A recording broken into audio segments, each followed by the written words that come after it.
Well, here we are in downtown Perth, 2 days out before the Test match, having a cup of coffee with Michael Vaughan, and the Ashes just 2 days to go. The West Australian newspaper, Michael, is having its say yet again. The noise continues. Yeah, it's becoming my favourite paper, I have to say. For one reason, it's given cricket around 6 or 7 pages every day, of which most of it is, if we go to the front page of today's, it's back with Ben, Joe and Johnny. Yep. Why you're so obsessed with me. It's still going on about the stumping at Lords, and then there's a couple of pages at 6 and 7 where they're saying that England can't let it go, they can't get rid of the past, and they keep talking about the stumping. Well, they've actually not. It's from a documentary that England did about 2 years ago, but this paper keeps kind of bringing it up. It's just, I've been here for so many Ashes series, and we probably say it every time, but this seems to be more hyped than any that I've ever known, and it's down to papers like this, which is bringing a little bit of pantomime, and the amount of England supporters that are arriving here in Perth, the expectation of how England are going to play, this Australian side without Cummins and Hazelwood. What's the formation going to be? England are going to hit them with a load of pace, so we're excited about that.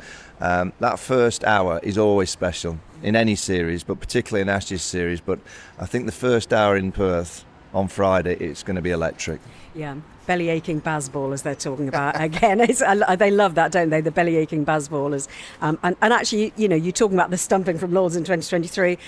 They asked Alex Carey and Cameron Green about it, the local newspaper, and they said, we've forgotten all about it. Why are you asking us about it as well? So I think everyone wants to move on from that. But you're right, it is a different series. It's a different team. It's a different England in every sense from the last 2 teams that came over here. Oh, yeah. I mean, England are prepared for this moment, the way that they've selected players. You look at someone like Zach Crawley. He averages 30 in Test match cricket with 5 Tests, 160 games. But they've picked him for this. For these conditions where they feel that the style of play that he produces, driving on the up, getting on top of good fast bowlers, which Australia will have, even without Cummins and Hazelwood this week, they'll still have a quality attack, and they feel that a Zach Crawley style batter is exactly what you require here in Australia. So time will tell. England, they've prepared the way that England prepare. They like to kind of arrive in places having not played a huge amount of cricket, and they like this best when fresh mindset, mentality. I've watched them train over the last couple of days, and they look a focused team, they look fit, and that's the first thing you look at. The likes of Jofra Archer yesterday was at the Perth Stadium, and he was just doing lengths, running across the ground. He had his headphones on. I know we're 2 or 3 days away, but you can just see a focus from both teams. You look at the way the Australians practice, and there's a real focus about both sides, and how both teams start is obviously going to be very, very important, but particularly England. I look at Australia, and I saw them last year when they went 1-0 down to India here, and they came back. I think England have to win in Perth. You look at 86, 87, when they won here, they got off to a good start. 2010-11, got off to a decent start. They drew in Brisbane. I think it'd be very, very difficult for this England side to come back from going 1-0 down here. So I'm not saying it's all on this week, but England need to get off to a good start. Well, it's a generational opportunity, isn't it, really, when you think about, Stark and Hazelwood and Cummins and Lyon, that quartet, the triumvirate of pacemen, and no Cummins, no Hazelwood. There's no greater opportunity really for England. Yeah, and with that, I think brings a little bit more pressure actually, because the likes of me and yourself and everyone around the BBC crew, we're all excited because they think, go on, grab this chance. There's no Captain Pat who, let's be honest, Pat doesn't know how to lose. He's got that incredible mentality, and he's been incredible for Australia. That when they've needed a wicket, it's generally Pat Cummins that gets them that wicket. Well, there's no Cummins this week. And Hazelwood, over the course of the last couple of months, in white ball cricket, has been Australia's standout bowler, and he's not with the Aussies this week. So there's a big opportunity for England, but it doesn't mean you win because 2 players aren't playing. Scott Boland's got a record here that is up there with the greats, 49 wickets at 12 apiece. Mitchell Stark is, one of these modern generation's great fast bowlers who creates a great, obviously, angle from left arm over, and then he comes left arm around, he'll bowl quickly. He found a nice rhythm last week for New South Wales. Brendan Doggett is a you know, he's the star in state cricket and has been for a couple of years. So he knows how to bowl in these conditions. And obviously Nathan Lyon and off-spinner with over 500 Test match wickets. And then you got Cameron Green or Beau Webster. So they've got enough, Australia, to cause a little bit of damage with the England setup. But you know, let's not make any kind of look at it in any other way than saying that England have a great chance. But they've got to play great disciplined cricket and they have to win the moments. There'll be moments in the Test match, I'm sure, for both sides to try and get on top. When that moment comes for England, the first opportunity, they have to grab it. You talked about Pat Cummins not knowing how to lose, and Ben Stokes is a man on a mission on this series, isn't he? Yeah, I mean, I look at Ben and particularly the way that he looks. And what I like about him so far, he looks calm. And sometimes when you look at a series like this and you look at someone like Ben Stokes and this England team, I just hope they don't want it too much. And sometimes in life, when you want something so desperately, so much, it goes further and further away from you. They've just got to naturally let it happen by just playing session by session, being really disciplined at the right time, being aggressive when they can. I look at both sides and both squads, and Ben Stokes, as he looks now, all right, the series not started yet, so we have to see if he arrives in form. But if he finds form, he's the best cricketer in the world. You know, there's no doubt about that. That Pat Cummins is right up there with tremendous as a captain, as a bowler. With the likes of Jasprit Bumrah, you put Cummins in that kind of bracket. But in terms of pound for pound, the best cricketer in the world when he plays well, that's Ben Stokes. And he's captain in England. So it's so important that he stays fit. It's so important that he finds form. It's so important that he utilises his bowling well. And well means the kind of spells that we've seen him in the last couple of years where suddenly he gets on a roll and he bowls a 10-over spell or 12. That's not going to help England win a 5-match series. It might help England win one game. But he's got to be so important. He's got to be very careful to manage his body to make sure that by Melbourne, Sydney, he's still going. So if it is that he has to bowl, a few overs less, and England look like they're going to hit Australia with all these paces, so he should have enough bowling to kind of turn to rather than bowl himself all the time. But it's how he manages his own body and his own mindset which is going to be crucial for England. Is pure pace the way to go at this ground at Perth Stadium? Well, it's all England's got. They've arrived here with a barrage. I mean, it's a cartel of pace bowling. I don't think we've ever arrived in Australia with this amount of pace. The one area that I would be a little bit concerned about is that in the last 3 or 4 years here in Australia, top of off stump has been the way to go. A bowling style bowler, Josh Hazlewood, Jai Richardson has bowled a few nice spells here. Pitch up bowlers that swing it and nip it around. I'm looking at the England attacks then. Who's that? And that looks like it's going to have to be Ben Stokes. Gus Atkinson bowls into the pitch. He can get it up there, but he's more like into that natural, decent length. And then Joffrey will hit the pitch, and then there's Mark Woodall just running for 4 overs and bowl as quick as he possibly can. Josh Tongs a hit the pitch bowler.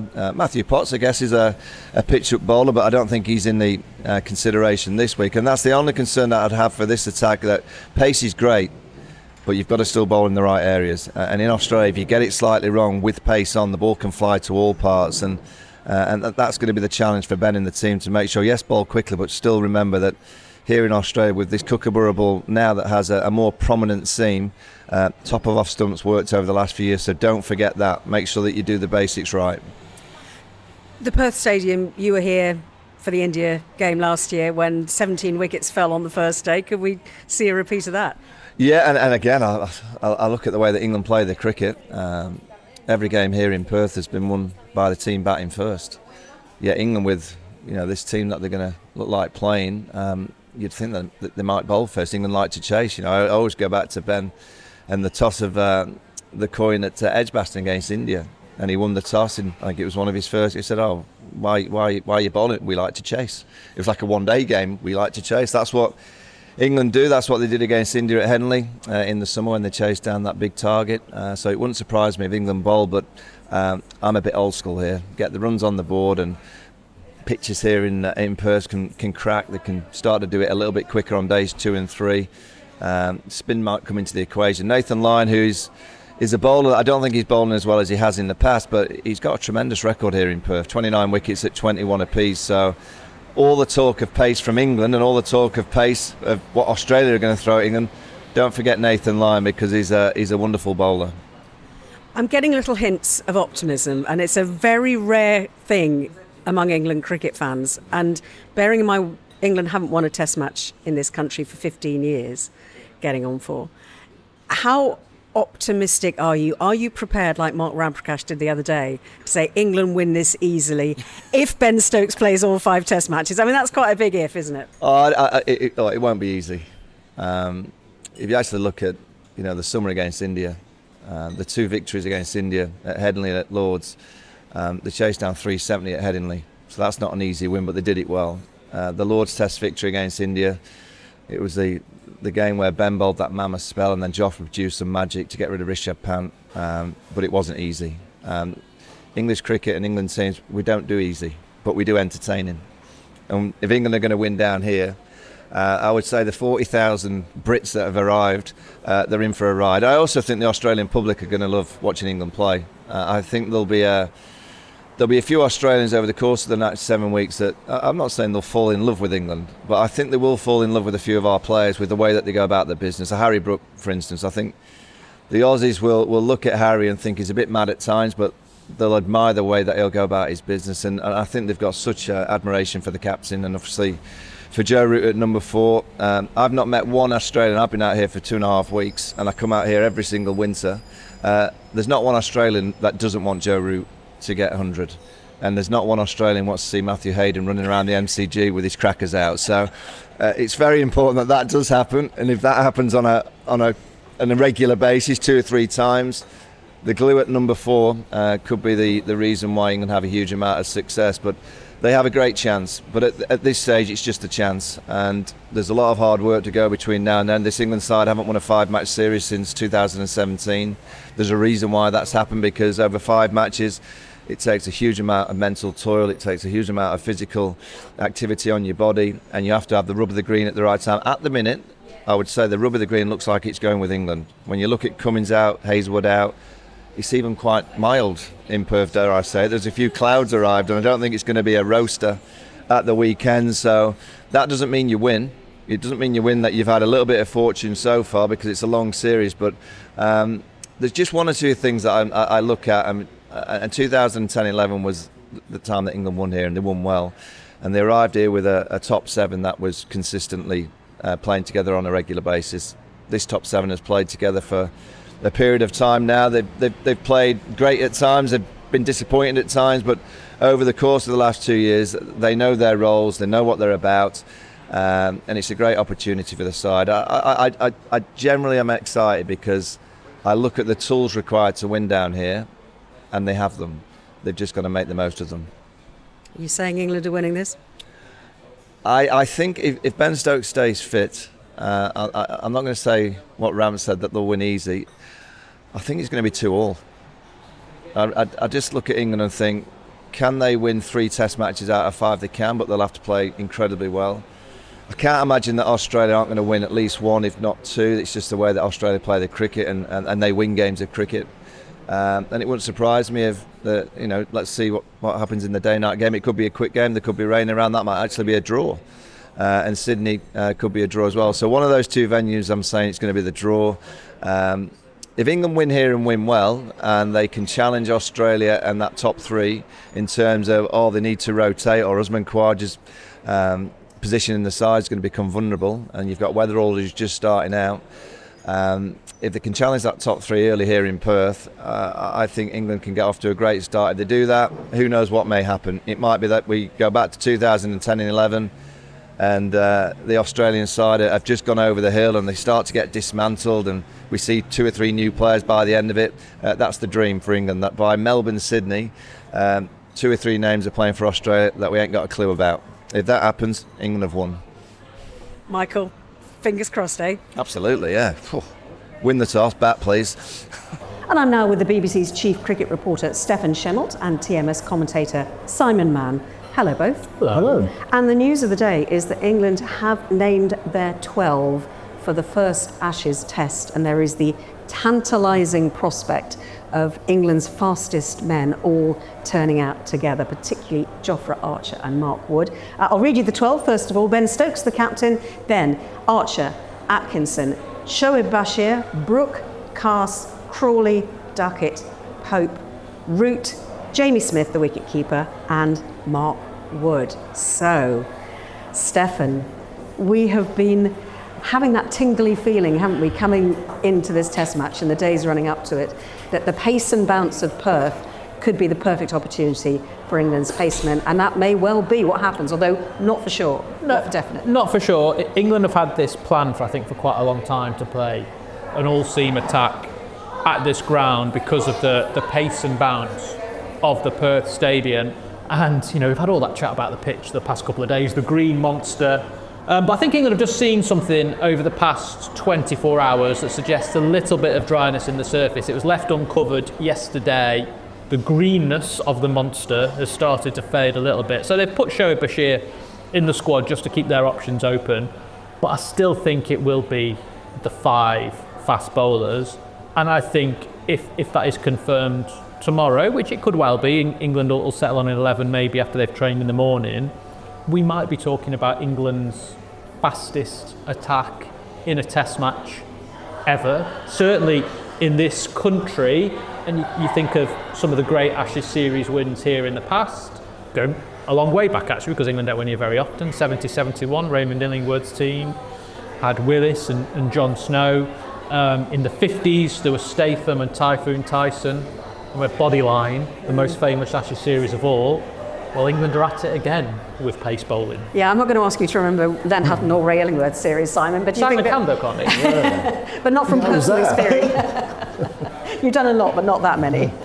In a way, I mean, Bashir's naming today was a kind of mild surprise, wasn't it? Because I think everyone expected England to name an 11 when they decided to name their team, and with 5 pace bowlers in it. They've been talking all along about having Bashir in Australia to exploit pitches that bounce, and this one they think might spin as well. So in a way you think, well, kind of it's a logical choice to play, and that's why he's suddenly into the 12, it seems to me. So they have a sort of little think about this, but he's not played much recently because of his finger injury, and has the project gone a bit awry? But it's been a long-term project with Bashir, and it's odd to think of him suddenly as being a surprise inclusion in the 12 in a way. So we thought, particularly after the way he bowled at Lilac Hill last week in the Lions game, that maybe even Will Jacks had bowled himself ahead of Shoaib Bashir, and that Jacks might be the option for this game because of his batting, that if it is going to be a short game and runs are going to be at a premium, well, back Jacks at number 8 and he can bowl a bit of off spin if you need it. But you're right, Simon, in that Shoaib Bashir has been England's frontline spinner for the past 18 months for the reasons that you highlighted. He's tall, he gets bounced and all those sorts of things. And Perth Stadium, the leading wicket taker, all right, it's a short history at that ground, they've only had 5 matches, but the leading wicket taker there is Nathan Lyon. England are very hierarchical in their selection. They often have a list at whatever department it is and they go down it. If they wanted a spinner in that squad and it hadn't been Shoaib Bashir, what would that have said about the whole Bashir project, like you say? So maybe we were wrong to think that it would be Jacks if England did want a spinner, just going on what we know about McCullum and Stokes. To me, Jacks is the replacement for Ben Stokes if Ben Stokes were to be injured. So you've got a batter at 6 who can bowl, plus you can still play 4 pace bowlers. I mean, they don't want to get to that, obviously, but he seems to me that one of the reasons he's in the squad is a cover potentially for a Ben Stokes injury. You both talked about projects, and we know that there was a project 4 years ago going into the Gabba, and it was to try and rest Broad and Anderson for later in the series. We all know what happened there, don't we? So is this a better project? Yeah, I have a little bit of sympathy for what England were trying to do 4 years ago, because remember the schedule was different. The first test was pushed back a little bit, it was COVID-y, test matches were played back to back, whereas here we've got big gaps between test 1 and 2 and 2 and 3. So there doesn't need to be that thought about saving pace bowlers for later. But you're right, Ellie, in what they did 4 years ago is they had a plan that could have been cooked up in London or Loughborough or whatever. They went to the Gabba and were presented with conditions that surprised them, traditional English conditions really, when Anderson and Broad would have been ideal. they didn't play them there, and then England were chasing their tail for the rest of the tour. What they have done here is they've shown a degree of flexibility in that, yes, 5 seamers I think has been the plan for a long time. It was whispered about in the home summer, but they've seen something today that they've left open the option of playing a spinner, of deviating from a long-term plan. Is speed enough though, Simon? Is it going to be about how those fast bowlers bowl, because they can't bowl 94 miles an hour every single over potentially 5 days in the Perth heat? I think one thing about, people say 5 is too many, but I think there are times in games where you've got your 4 fast bowlers and they've sort of almost come to the end of their tether, and you want another fast bowler. You'd love to have another fast bowler rather than, say, a spinner come on or a part-time bowler. So you've got that option, and you can rest them, you can rotate them. Stephen Finn said to me a while back, he said, I'd hate to play in a 5-man pace attack because I'd have to wait ages to bowl. But I think there's a sense of relentlessness. That Australia are going to feel that sense of relentlessness. And if there is pace and bounce, as the curator today said there would be, he said the West Test is pace and bounce, then you've got the bowlers potentially to exploit it. I mean, they'll be coming after Australia. I think England want to hit them hard, and they've got the options to do that. Can you do that again? The West Test is pace and bounce. Good. Thank you for your impression of Isaac McDonald, the curator of the Perth Oval. We will talk a little bit more about him in a moment. It has been a busy day at the stadium, various press conferences, as well as Gus Atkinson speaking to the media, along with Mitchell Starc and the aforementioned curator of the Perth pitch. We'll talk about that in a moment. But first, England fast bowler Atkinson, who has been speaking to BBC Sports editor Dan Rowan. Gus, good to see you. Thanks for your time. Just explain to us, I know this is your first Ashes series, but what does this rivalry, this great rivalry, mean to you growing up? How much did it mean to you? Yeah, it means a lot. I mean, growing up, obviously the 2005 Ashes was the main thing for me, and then ever since it's been a dream to play an Ashes series, so to get the opportunity is very exciting. And it could be that you actually bowl the opening ball of the entire series. How special would that be? Yeah, that'd be incredible. I mean, to set the tone of the whole series would be really cool, and I know there's been a few special moments of first balls in the Ashes, so a chance to add to that would be cool. What do you see your role as in this England pace attack? Are you the man to provide the control, the consistency, the discipline? I think so. I mean, there's a lot of pace in our attack, and I think I'm probably a bit slower than a few of the others, but I think hold that control and just look to take wickets and keep them batters under pressure. And you're one of a number of players in this England squad that haven't experienced an Ashes series over here, certainly. In your case, not at all. Do you think that's a disadvantage because it's all new, or actually could it work for England because there's less mental scarring than there may be if you'd all experienced those defeats of the past here? Yeah, I think it could be an advantage. I know there's a lot of players who've said they've had some tough times here in Australia, so for us, we're a very relaxed, very positive group, and the no scarring, as you said, it's very exciting, and I think we all see it as a huge opportunity to do something special. And how significant a series do you think this is, Gus, for England? It feels to many, I think, there's obviously a huge amount of anticipation back home, as there always is for an Ashes series, but I think because of the way England play, because of that fantastic series against India, there's more excitement maybe than there has been for some time. Is that the way you see it? I mean, where is this England team on its journey? Does this feel like the sort of culmination of a years-long project? I think so. I mean, I haven't been here since the start of when Baz came in, but from when I've come in, I think the whole goal has been to get to this Ashes series in a good place and to try and come out here and win, and that's been the goal for 3 years Baz has been in, and they've been preparing for that ever since. So. I mean, that's what we're going to look to do, and hopefully we can do that. And England, haven't won a Test, as you know, here in Australia since 2011. Do you feel, does the team feel it has a point to prove, therefore, to the Australian cricketing public?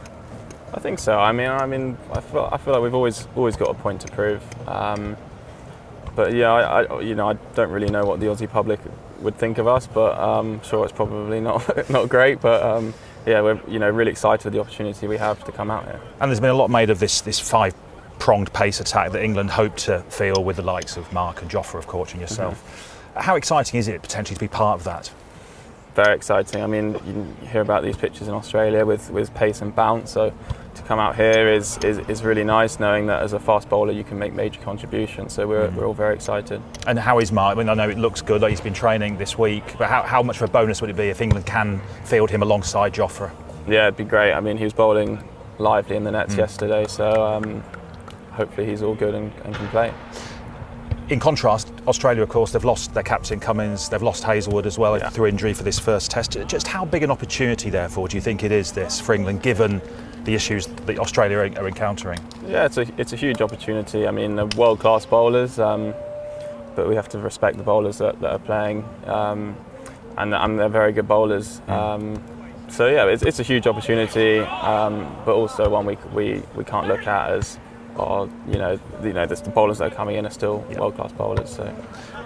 One of your recent teammates, Stuart Broad, said it's the weakest Australia team since 2011, when England last won a series out here. Is that the way you see it? Do you think this is an Australia team that's sort of there for the taking, or is it the same level of respect? No, I think that's Broadie's entitled to his opinion. I don't know too much about the Aussie team from throughout since 2010, but no, yeah, they're a world-class team, and it's going to be very tough to beat them in their backyard. Over the years, for a long time, England's sort of Ashes hopes have floundered here in Perth at the WACA down the road because of this is so unfamiliar, the conditions, the pace, the bounce. Do you think coming here to a new stadium psychologically gives England a bit more hope, a bit more optimism, a chance to have a fresh start? Or do you think, having looked at the wicket, it's going to be just as quick and bouncy as the WACA? I don't know too much about the WACA and stuff, but we have a lot of players who, as we said before, haven't played here, and I just think it's really exciting. The pitches, they're quick and bouncy, but I think our bowling attack is seriously dangerous in these conditions. So it'll be as tough as for their batsmen as it will be for ours, I think. Understood, Gus. Best of luck. Cheers, Thanks so much for your time. Top man. Thank you. Well, Stefan Shermott and Simon Mann are still with me. Simon, what have you made of the vibes building up to this test series? Because there's always the phony war, isn't there? Day by day it unfolds. Well, I think one of the really interesting things is the war, if you like, or words, has not come from the players at all. Mitchell Starc today was asked to almost condemn England's build-up, the one practice match among themselves. And he said, no, it's what happens these days. It's not like 20 years ago. We did the same thing last time. You could have panned England and said, the Poms have had a terrible build-up. But he didn't say, no, we do it. We had a practice match among ourselves last time. And of course, they won the first two test matches. Yesterday, when they had the official launch, there was Jamie Smith there and Josh Tongue and Alex Carey and Cam Green. I mean, those two, Cam Green and Alex Carey, they're two of the nicest lads you could ever wish to meet. They would... You sound like their dad. Yeah, you're so frustrated. If my daughter brought one of them home, or either of my daughters brought them home, I'd be perfectly happy. Is that what this podcast has become? You're looking for a husband for one of your daughters? They would cut your lawn and do your washing up, wouldn't they? Is that what you need? This is a whole new format for us to pitch, Steph. Absolutely lovely blokes. Can we get Simon doing post-match interviews to Alex Carey and Cam Green? And Are you free for tea a week on Thursday? Jamie Smith and Josh Tongue as well. Nice blokes. There was no snarling at all. If you like, all that has come from ex-players and media. That's built it up. That's hyped it up. From the players, they just what I think. What is this all about? But on the subject of the phony war and Smith and Tongue speaking yesterday, Smith was brilliant because there were some questions from the Aussie media that were trying to rile him up, were trying to get a line. How many rounds of golf are you going to play, mate? Smith, I'm not actually a golfer. I said probably none. Are you going to try and stump someone standing back? If I tried, I'd probably miss. I was not be that far away. They were excellent, and Carey and Green as well. To be fair, there was a lots of questions about stumpings and things, and they just moved on. It was great. I mean, Carey said something excited. He said he was excited about 6 times, didn't he? And Gus Atkinson was the same in talking to Dan Rowe, and you can feel that from the players. Actually, they don't want to get into a slanging match. They know each other away from here. They just want to play cricket. They're also staying in the same hotel as well, and they're bumping into each other in the lifts. It's all too friendly, isn't it? What would then Hutton and Railingworth have made of it all? So, Simon, you reckon that Mitchell Starc may have maybe inadvertently revealed the Australian team in his press conference? Yeah, just doing a bit of detective work, because he said, I'll be batting at 8. I thought, hold on a second, just try and piece it all together. That means that Bo Webster's not going to play. There was some hint that he might have batted at 8. And that Nisa won't be batting at 8 because Nisa is definitely a better batter than Stark. Yeah, that's the other thing. So just do detective work. It seems though Weatherald and Khawaja will open. Weatherald making status. Labuschagne, not a makeshift opener. Labuschagne at 3, Smith, Head, and then Green at 6. So the fact that Green can bowl, that's the key thing. He was bowling in the nets today, bowled yesterday. He said he's pretty confident. The fact that he can bowl his overs, his share of overs, means that they don't have to play Webster, and they've still got all those options. In Glenn McGrath's column on the BBC Sport website, he talks about the perception of Australian selection chaos, uncertainty, whatever you want to call it. But he says, well, actually, if any team lost their captain and another fast bowler, that would be difficult. And the way that Australia are responding to that is bringing in 2 other fast bowlers, what we think will be Scott Boland and Brendan Doggett. He said the only decision that Australia have had to make is who opens. And they've had to make that decision a lot since David Warner retired at the beginning of 2024. I think Khawaja has had 5 different partners in 15 tests. Weatherald will become his 6th in 16. But once that decision is made, who opens, the rest falls into place, because if Labuschagne opened, that opened up the prospect of Green and Webster in the same team, but Australia have gone back to a specialist opener. They've messed around with Labuschagne, Smith, McSweeney, all these different options. This time it's Weatherald, a specialist opener.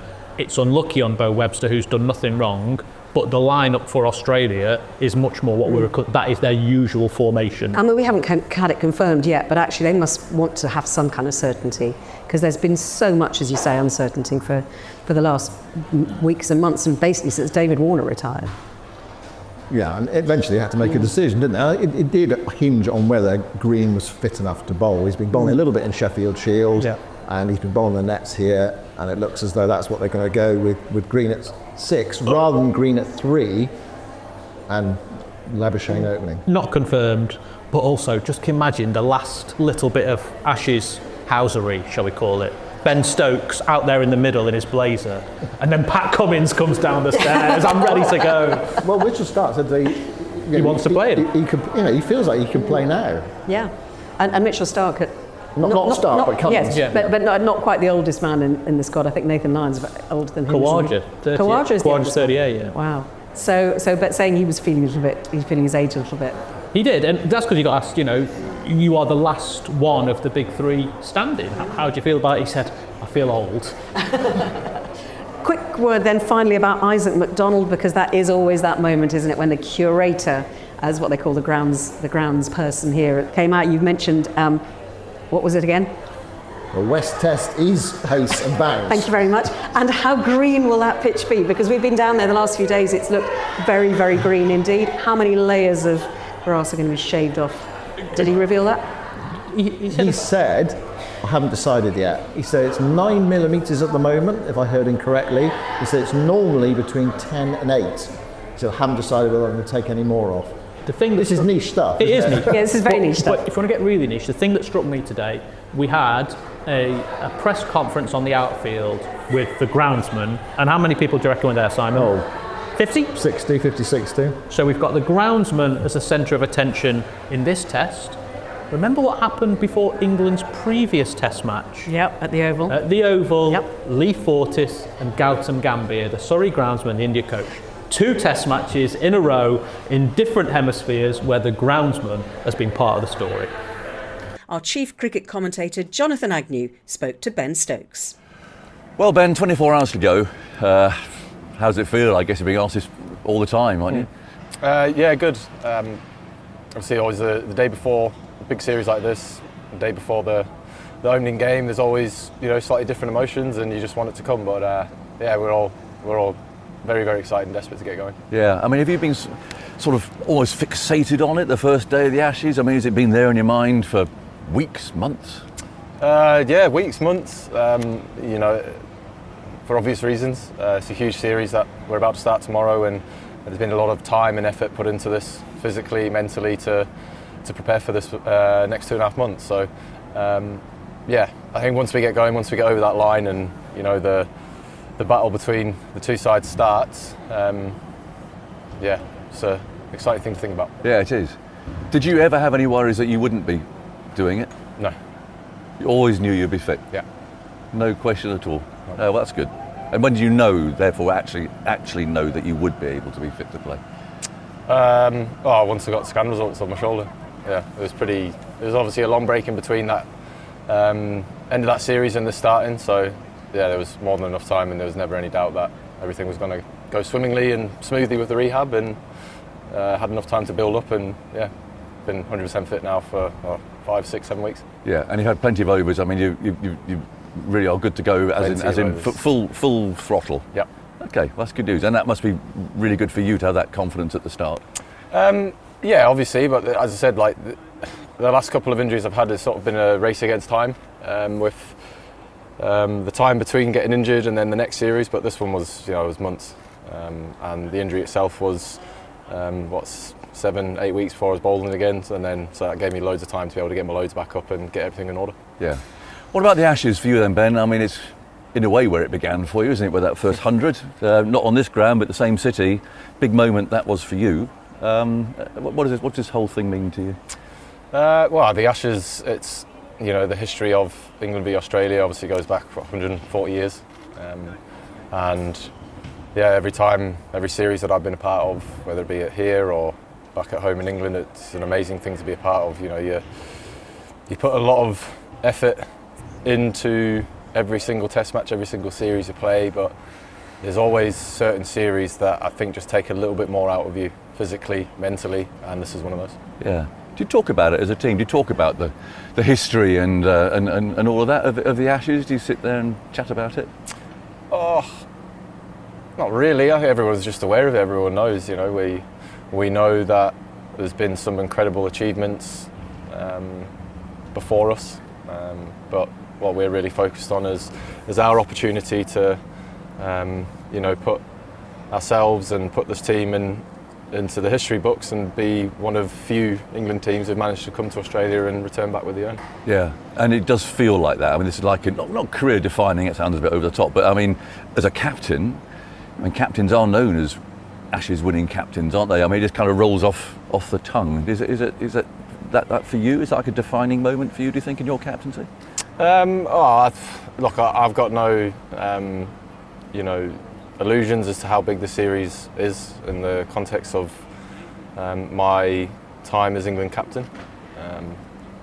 Baz knows that he's under no illusion about his time as England coach, how big the series is, same as Rob Key. So, look, we're accepted that, we're embracing what that pressure and everything that comes with that as well. But we're not sort of fixated on the idea that this is going to be detrimental to what we've given to English cricket in our time. We obviously know the goal that we want to achieve here come mid-January, and we'll be doing everything possible in our powers to achieve that goal. And I know that these series are always, picked out of anyone's time as a player, as a captain, coach, whatever it may be.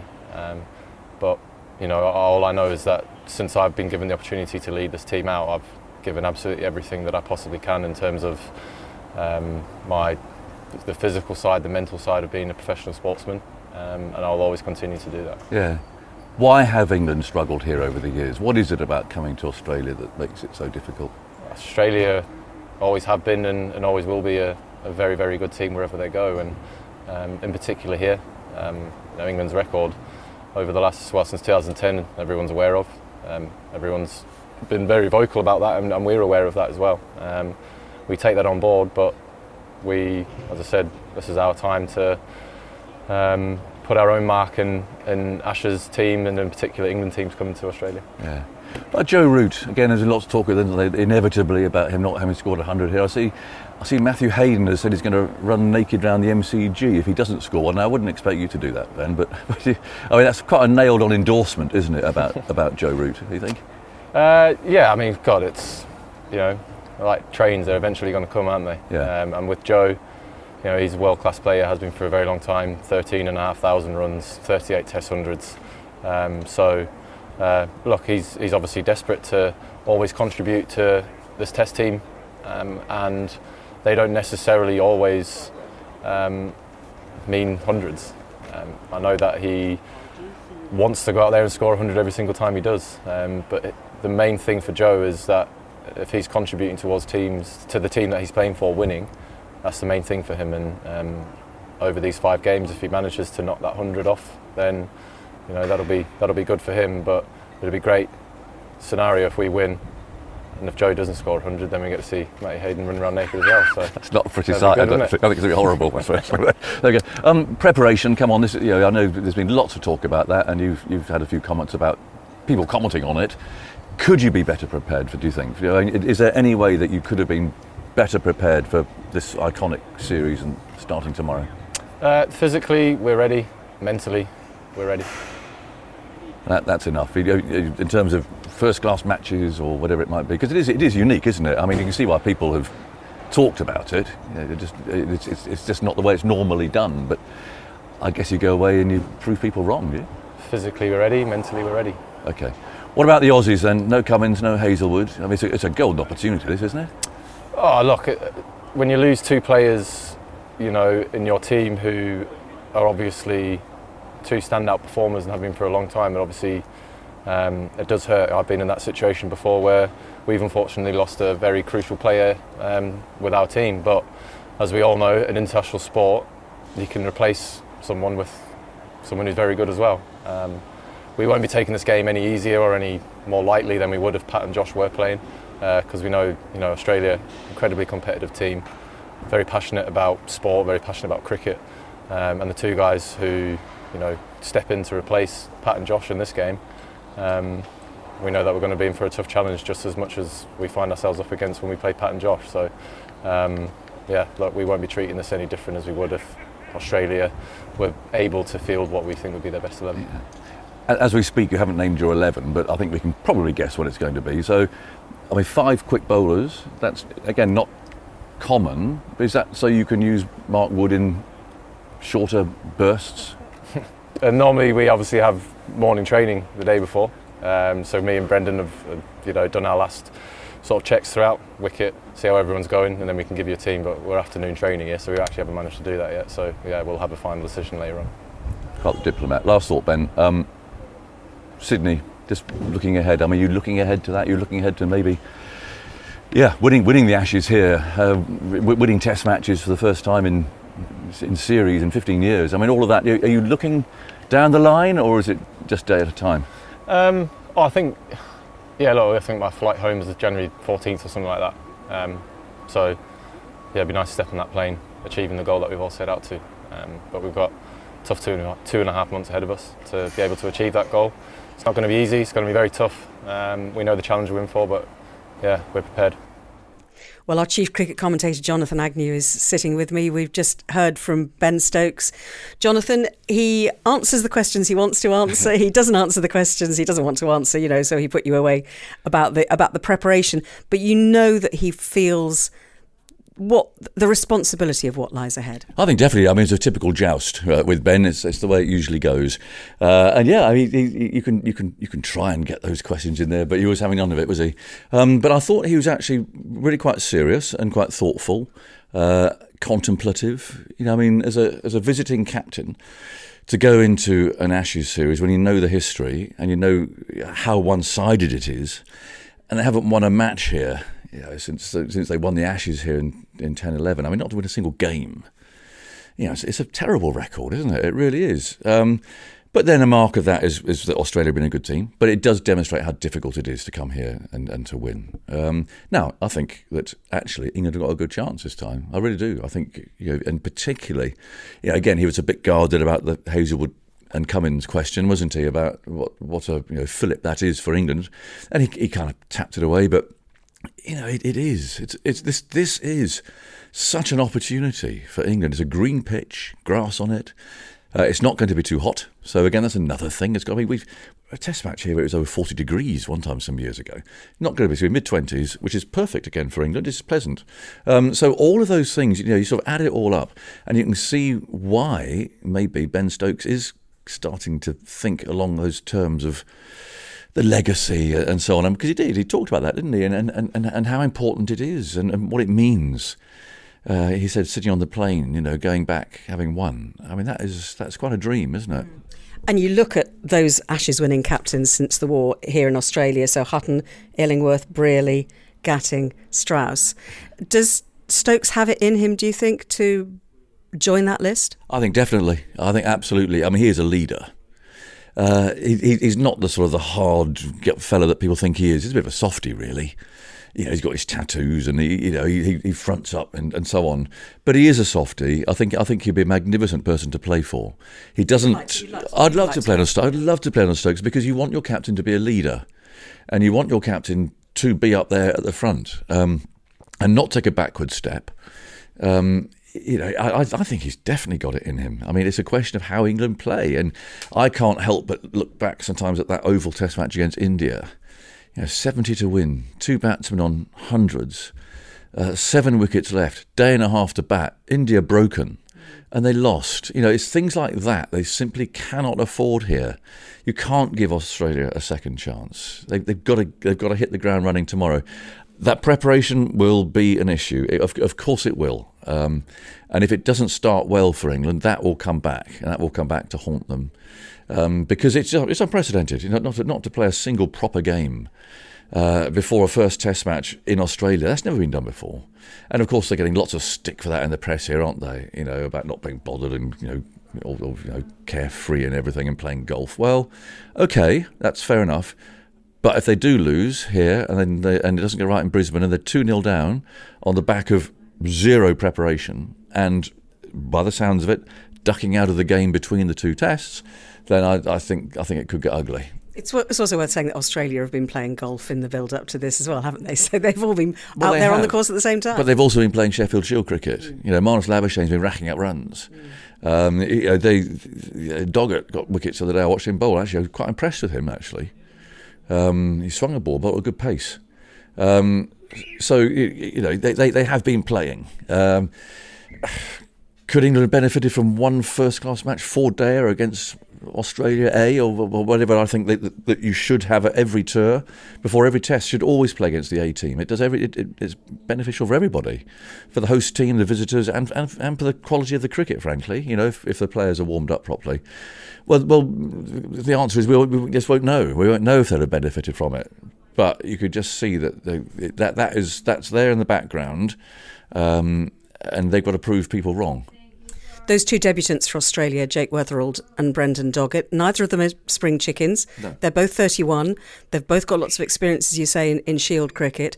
So, but it's still going to be a huge moment for both of them, particularly if Australia end up batting first. For Jake Weatherald. They will. I mean, to go out there and open the batting. I mean, again, it's a dream come true, isn't it? And they've done the right thing. They've announced it so that he knows he can get his mind ready for it. But there is a lot of inexperience. Khawaja's 39. There is grass on that pitch, and they're going to run in and they're going to bomb Travis Head. He's not a great player of short pitch fast bowling. He's going to get it on there. All of that you can just see. You got to go back to that point. I mean, England do really have an outstanding chance here. I just hope they take it. I just hope they remain focused. Play grown-up, common-sense cricket and not flash-in-the-pan baseball. Just nail down positions when they are in a good position. Nail it down. Don't give it away. You almost think that we can, whatever happens at the toss, we can almost guarantee that Australia will be batting and England will be bowling, because England love to bowl first and Australia almost always bat first. It'd be interesting to see, won't it? It really will. I mean, yes, I've got no doubts at all that Stokes will put him in. Even though the only 5 Test matches played here, the team batting first has gone on to win. Yeah, well, that's true. I mean, the one against India here last year, both first innings were done by lunchtime on the second day. So I mean, it does a bit here. It does, and there is grass on it. And I've got no doubts about England bowling first. It'll be interesting to see what Steve Smith does. Caretaker captain. Pat Cummins is here. He's bowling quite a lot actually in the nets. I think he'll probably play in Brisbane. So therefore, as the caretaker captain, do you put the other team in? It's all that stuff that for Smith to contemplate. So Yeah, I mean, I'm hoping to do bowl first, actually, and we see them running in and bowling hard and bowling with controlled aggression. The problem is that coming here to Perth, and I know it's not the same ground, it's not the dear old Wacker, which was very fast and bouncy. There is pace and bounce in this, but the Wacker was special. England have not bowled well here over the years. They bowl too short. It's tempting to do so. You see the ball flying through. You've almost got to bowl half volleys here. Almost, to get the really full length, because the batsmen are inclined to be on the back foot anyway, so therefore you've got to bowl that fuller length. And England's record in Perth is terrible. So that's one of the reasons why bowlers just haven't quite hit that right length. So if they do start bowling first, they've got to get all the sort of the nerves out of the way and just get out there and bowl controlled, bowl in that channel, bowl that full length, and hope they take the catches. Well, we know that Australia are without their regular captain Pat Cummins and fellow seamer Josh Hazlewood. But as we've been discussing, there are two debutants with opener Jake Weatherald and fast bowler Brendan Doggett, both getting their chance on the biggest stage of them all. Let's hear now from stand-in captain Steve Smith, who's been speaking to the ABC's Ben Cameron. Well, the Australian Test captain Steve Smith joins us. You've confirmed the team, two debutants for the first Test. What can you tell us about Brendan Doggett and Jake Weatherald?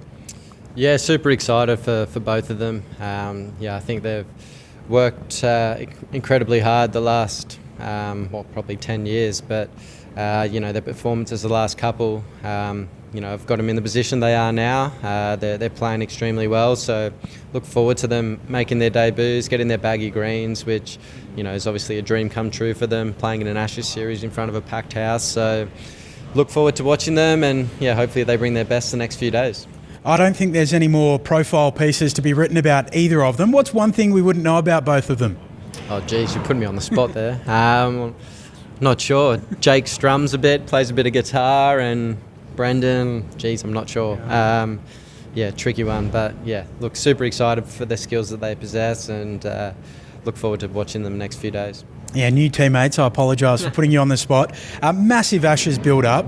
You've played in a number of these series. How has it felt for you?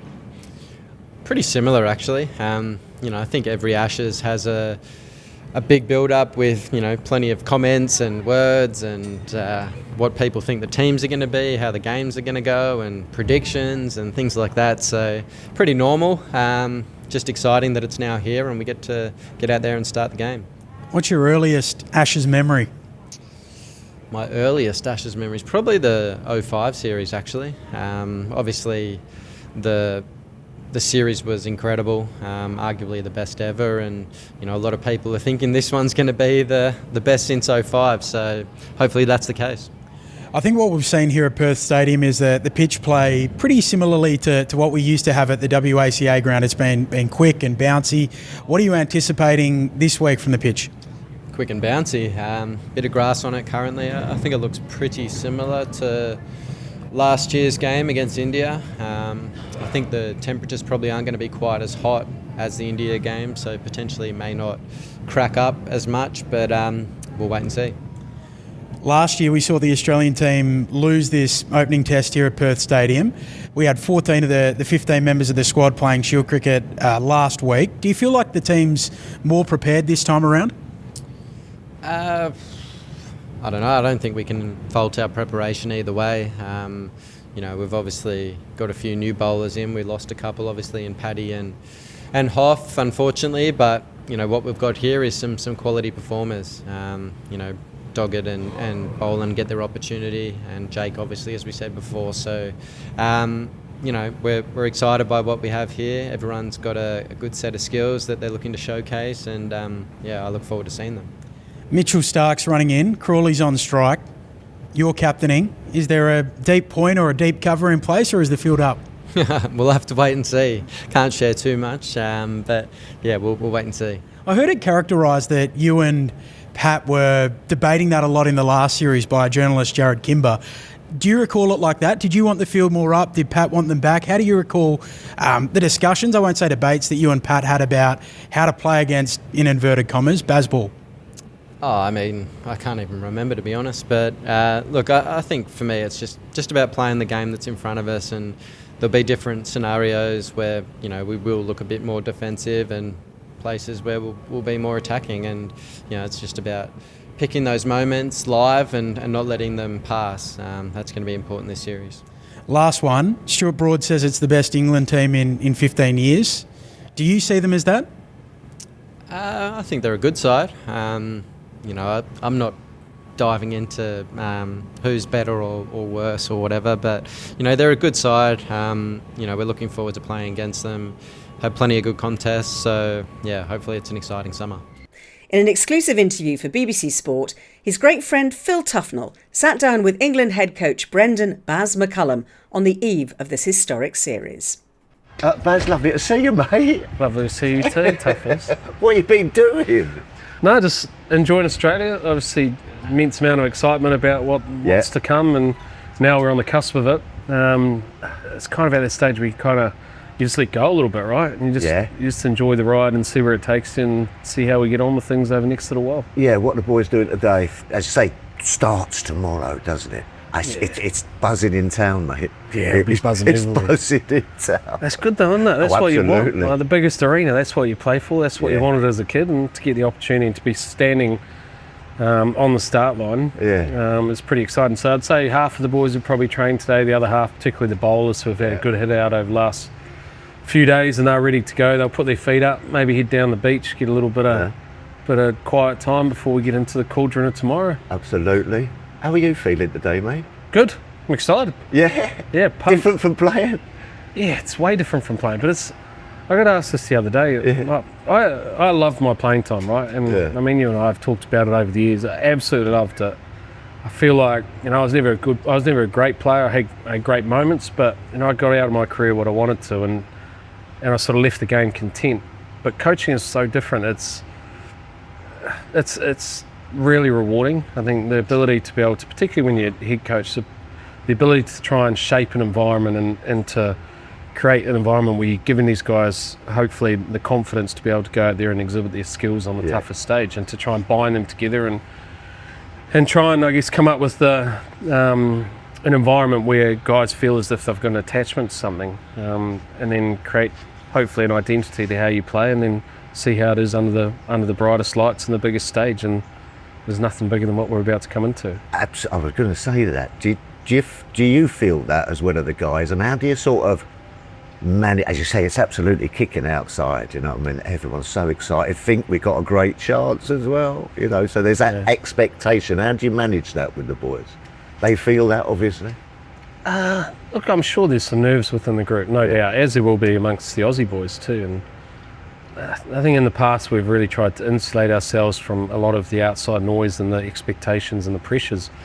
But this team's been together now for a good couple of years, and we have been building towards this moment. So it's almost like, you know what, lads, just lean into it now. Like, it is the biggest stage, and it is the brightest lights, and it is a series which could define teams and define people and players within it, and that's okay. I mean, you're going to feel nervous, you're going to feel anxious, but lean into it. You're ready. You've got the game to compete at this level, and stay together, play the style that you guys have become accustomed to over the last couple of years, and just keep moving towards the target. And we'll see in a couple of months where we land. But look, I'm super excited.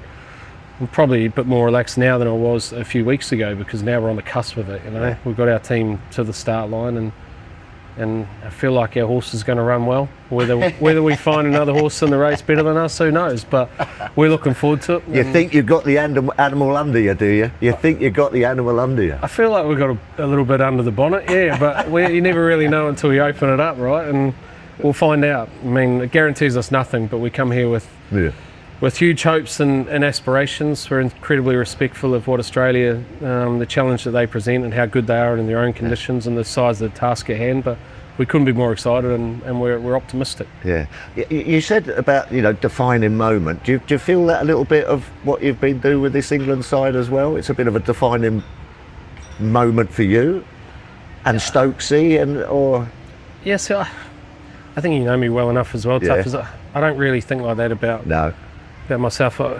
When Keezy put me in this role, it was a matter of trying to give a little bit more oomph to the lads, to get them to believe in their games and to try and simplify things and take away a lot of the noise. And And obviously this was the target which was in mind at the very start of that journey. And from my point of view, I never wanted necessarily to be a coach per se. I always loved helping environments and helping people, and you're trying to shape a setup here which gives them the greatest chance. But for this team, I guess it will define the progress that we've made. For me, it is what it is. But for some of the guys who are, who have had amazing careers, to be able to, Stokes in particular, for him to be able to lead England to an Ashes win away from home would be huge. But we understand all of that stuff. Yeah. But you paint that picture at the start, but now it's about sort of being where your feet are, living in the moment, and just dealing with what comes. We'll be challenged on this tour. There's no doubt. We'll have good days.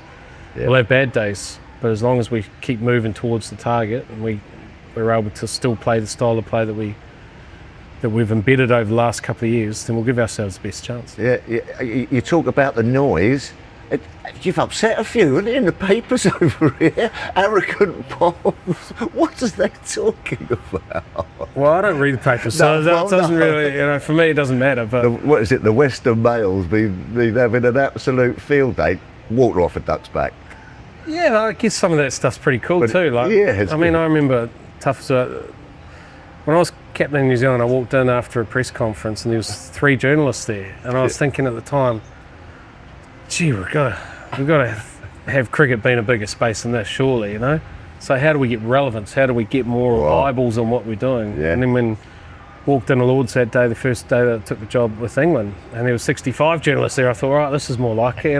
There is a big stage, there is a lot of eyeballs, and there is a lot of relevance to what you're doing, and it's not always champagne and caviar. There's times where you're going to be criticised, and there's times where it's going to be hard, and you just got to hang on the back of the speedboat and keep going, until you get to a few calmer waters, and that's the fun of it. That is the fun of it. How do you stay level, calm, balanced, and forward thinking when the pressure is at its highest? And that's what excites me about the challenge, and that's one of the reasons why I took the job. And now we're on the cusp of the biggest series with the brightest lights and the most scrutiny. You've got to look forward to that. Yeah. Bring it on. Yeah. Little bit of unfinished business with Aussie?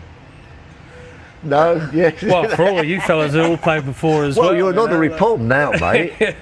Yeah. I mean, we're very aware there's 719 players that have played cricket for England, and we're respectful, and we're trying to lean into the history of what's gone before, and understand that there will be cricketers that go after us as well during the time that we've got as custodians of the English cap and the English dressing room. It's up to us to lay everything out there and to put everything on the table, and to be a good representation of us as players, the environment that we've created, and ultimately try and get the best out of the talent that we possess. If we do that, there's no guarantees, but we'll give us our best chance. Do you feel it's a little bit different, play this a fantastic career in New Zealand and all around the world and everything. Do you feel that there's just a little bit something different, England? Yeah, definitely. Yeah, of course there is. I mean, even us as growing up, we were sitting there going, gee, it'd be nice to be involved in that series, wouldn't it? How much fun does that look? England versus Australia, the Ashes. I mean, it's just, it captivates world. You used to watch it? 100%. Yeah, 100% we used to watch it. Yeah, and it doesn't just captivate world cricket, but it almost transcends the sport of cricket into other sports. I mean, I've had so many messages from people in different sports around the world, from different countries, and all sort of wishing you luck, saying they're going to be watching this series, and that's so exciting to be in the thick of it, to be in the very middle of it, and being able to sit back in the best seat in the house and watch some of the best players play is incredibly humbling. Yeah, saying sitting back, watching it, are you going to be feet up with the shades on as usual? Or are you going to be a bit more at it? I can't imagine I'll be a bit more at it. I mean, no, just the way you go. It's just, I feel lucky to be in the position we're in. Like, it really is. I mean, we understand the size of the task, but we ain't trying to cure cancer. No, we're trying to win a few games of cricket. That's it. So, and we're trying to represent all that's gone before, live in the moment, trying to achieve the tasks at hand, and and do it in a style and a manner which you've tried to embed over the last couple of years. Yeah. So to me, yes, there is going to be pressure, but just be yourself, lads. Just go out there and do the best job that you possibly can, and we'll see where we land. Watch the ball.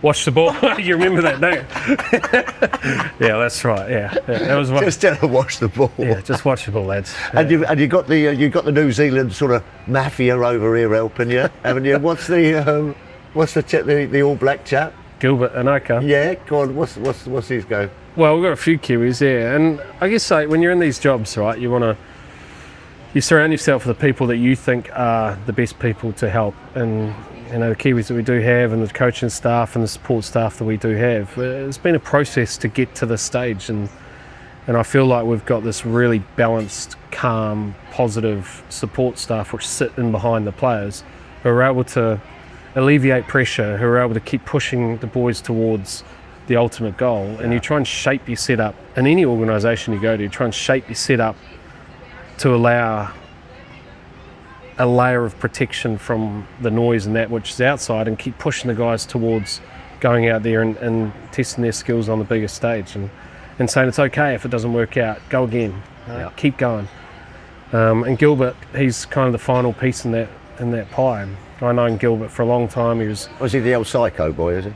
Well, I don't really know his title per se. Probably not that. You know, he keeps things unbelievably simple. Does he? Yeah, I mean, his story have to have a chat with him. You would love him, actually. You'd love him toughness. He might have been a great third wheel on that TV show, actually. So I've known Gilbert for a long time. Yeah. I'm sure he won't mind me saying it's been open with his upbringing. Grew up in an orphanage. He's a Rarotongan boy who's very humble and very balanced, and he thought there's got to be more to life than this, and he set about trying to be the best version of himself he could, and it kind of gravitated then towards not just his own life, but then towards helping others, shaping others, and giving them a simplistic view of building teams and trying to get the most out of yourself. And he was my neighbour for a while. Worked with him at New Zealand Cricket for a long period of time, and when we got to this kind of last bit of where we are as a team leading into this series, his name sprung out of my head, and I rang him and I said, Bert, can we have a chat? And so I flew down to Christchurch and saw him, and we had 3 hours together and explained sort of where we come from, where I feel like we're at, and what the next steps are for us with the challenge which lay ahead. And he said straight away, in typical Bert fashion, he said, it's so easy, Baz, you guys are so close to being able to get yourselves ready for the bigger series. And he talks like I do, there's no guarantees and everything. But I said to him, would you come on board? He said, I'd absolutely love to. It'd be an honour to come and help you guys. And he's been brilliant since he came on board. And I think the guys have really appreciated this simplistic view and take on how he's gone about things, and also the collective manner with which he talks, and some of the strategies and tactics he's able to pass on to the lads too. So we're lucky to have him. He's, in my opinion, the very best in his field. In the world that I've come across, and I'm sure there's many other great people out there, but no one that I've come across that's as good as what he is in his field, and we're lucky to have him, and I'm sure the boys appreciate his presence around the group and what he's done for us so far. You touched on tactics there a little bit. Have you got sort of like an operations room, No. with sort of, Subbuteo cricket out and whiteboards, analysis? Because a lot's been made about grueling tour, tough tour, done it twice down here, hard tour, fast bowlers, rotation and all this. Have you got it all planned out? You've always been a bit of a gut feel kind of guy, haven't you? Yeah, I like to be planned as well though. I think for me it's like your instinct is able to unfold. And your intuition and instinct is able to unfold in the most pressurised moments when you have a layer of preparation and tactical acumen and preparation in behind you. So we don't sit down and have long-winded meetings, right? But we're constantly, and this is across our sports staff and the captain, and we're always having informal conversations, whether it be over a coffee, over a meal, at the golf course, over a beer, at the beach, at training, whatever it is. We're always trying to have these informal conversations where we're prompting discussion and thought around what your tactics is going to be. Like, we know coming down here, the wickets are different to what we get back home. We know the Kookaburra is a different challenge. We know where Australia is going to look to try and target us with both bat and ball. We know the hostility of the crowd and the boundary sizes and the heat. We know all that stuff. So put all that into the melting pot. Now, in your own way, and alongside your teammates' style of play, because they are all complementary, how does that come about, giving you the level of preparation and detail to now go out there and play on with the instinct and feeling 10 foot tall and bulletproof and be in the moment and let that stuff come out? And that's kind of, without giving everything away, that's that's the kind of simple. Shush. That's a simple approach that we like to operate with, and I think. I mean, it doesn't guarantee you, but again, it gives you your best chance. We feel in the group that we've got. Yeah. Well, just on that, then. I mean, do you keep one eye on the Aussies, or is it just about, look, we look after ourselves? Obviously, have a little look, see what they're doing and everything. Yeah, definitely. Of course you do. Like, but it's all about us moving forward. Yeah, I'd say. I mean, it's about us getting to the start line full of belief and clearing our thoughts about how we want to play. But part of that is understanding what they're trying to do, where areas where you think you might be able to drill down on, and other areas where you know you've got to be a little bit sort of solid when they come at you. And I think that's all part of it. And look, the guys prepare unbelievably well. They're as hard a working team as I've ever seen. They're also very well balanced. And I think that gives them the best opportunity to perform. Stokesy all right? Flying. Yeah? Absolutely flying. Yeah? Yeah. Looks fit. Looks fit. Fit? Proper fit, isn't he? He's flying. I mean, he couldn't... Emotionally, he's in the best place I've seen him. From a leadership point of view, I've not seen him in a better space as well. And obviously physically, and he's ready to go. And, you know, he knows that this is a huge moment for him as well, and I think the key is that, and this is where the leadership around him is, his greatest attribute as a leader is getting the very best out of all those around him. Yeah. So yes, he's a great leader from the front, but our best chance is for him not just to lead from the front, but to get the very best out of all those guys around him, keep pushing them towards the danger, keep being there as a protective layer if things don't quite go right in that first moment, and asking them to go again. That's the strength he's got as a leader. He doesn't flinch. Yeah. And if he cannot flinch over the next couple of months, which I don't think he will, again, that gives us our best chance. I mean, it's such a big thing, isn't it, coach, captain? I mean, it was just piece of cake. Yeah. Well, I mean, look, most people... Well, you know, that relationship, you know. Yeah, well, Stokes and I, like, we knew each other a little bit before, you know, we came to these jobs, but I wouldn't say we were tight. No. There was a respect there for both how we both went about things, and you know. But since taking on this job and us working together, I think we've become good mates, you know. And I think we've both got a very similar vision for this team and what we're trying to achieve, and we've both got a healthy perspective on where the game is in regards to life in general, and but also being fiercely determined and competitive, and we also both like getting the best out of the people that are around you. And, you know, I think we are very similar in a lot of ways, and we're different in other ways too, which I think balances itself out. But I'm very lucky as a coach to, in a time that you've got in a job as big as this, to have a captain such as Stokesy, and I feel very privileged to get the opportunity to not just work with him in this role, but also to get to know him and call him a good mate. And all the boys are fit and well? Hammies and... How's Bash's finger, all right? Good. Yeah? Bash is bowling good. All right, is bowling good, bowling good. And I mean, Bash, what a kid he is, you know. Like, he hardly plays for his county, which is fine, but he comes in here and he is just, he's just a champion, you know. He's a gun bowler, and the thing for him is just not let too much stuff in. Just go and bowl, just go and do your thing, you know. Just try and take wickets, a little bit of this, a little bit of that, a little bit of that every now and then. Compete, get in the battle, have that presence you've got. We love him to bits, and you know, even if he doesn't play in this game, this first one, there will be a time in this series where Bash can win us a test match. Absolutely. And that's it. I mean, that's exciting to be the age that he is. We've seen how tough he is. 21 or 22 years of age, coming out with a broken hand against India and spinning that last wicket, getting us a test win. You saw the boys, what he means to this team and what this team means to him, and his moment will come. Yeah. amazing that it actually rolled back and then went that way, didn't it? I was compensating on it. It's bizarre, wasn't it? I was like that. It done a zigzag. So just really excited. Day to come. Keeping your feet on the ground. Boys just up for tomorrow, and let's bring it on, boys. You know what I mean? You've got everyone behind you, mate. Yeah. We will be there Thank in you. force. I tell you something. That the whole, the amount of people I saw on the plane coming over, just so buzzing for it, so up for it, so excited for it.